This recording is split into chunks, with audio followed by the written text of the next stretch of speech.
President Escudero na ngayon na at this hour patawag mo na yung mga senador at mag-convene na kayo as impeachment trial court, no? Wala sa panahon, wala yung time constraint na kung wag namang sabihin na sisihin pa kami, no, na ngayon lang namin ipinasa.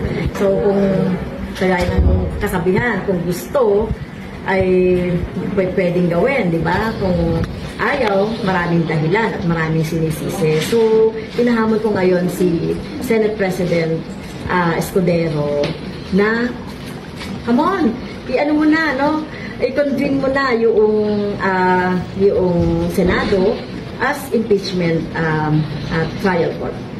At kung hindi po gawin ng Senado under the leadership of SP, what does it tell about Senate?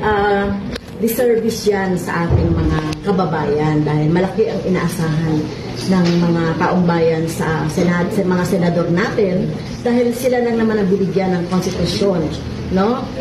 Nasa kanila yung ibinigay ng taong bayan na papel talaga, no, para bilang impeachment judge. Kaya kung hindi nila gagampanan yung tungkulin nila at uunahin nila yung kanilang mga personal interest para manalo sa eleksyon, I think mag-iisip ang taong bayan na kung iboboto pa sila o hindi. So what will happen now on the articles of impeachment? As Senate President, it's your call, di ba, sir? So what is your plan? Isa-isahin muna natin. Sang-ayon sa rules ng Senado, kapag kami inihaing articles of impeachment or complaint or resolution on impeachment sa Senado, the Senate President, nakalagay sa rules namin, shall take proper order of the subject of impeachment.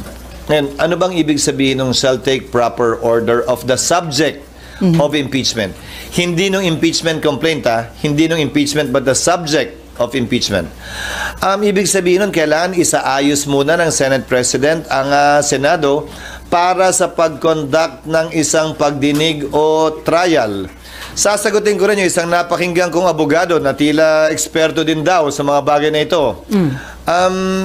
Sabi niya, the Senate shall immediately, ayon sa kanya, sabi ng Konstitusyon, proceed with trial.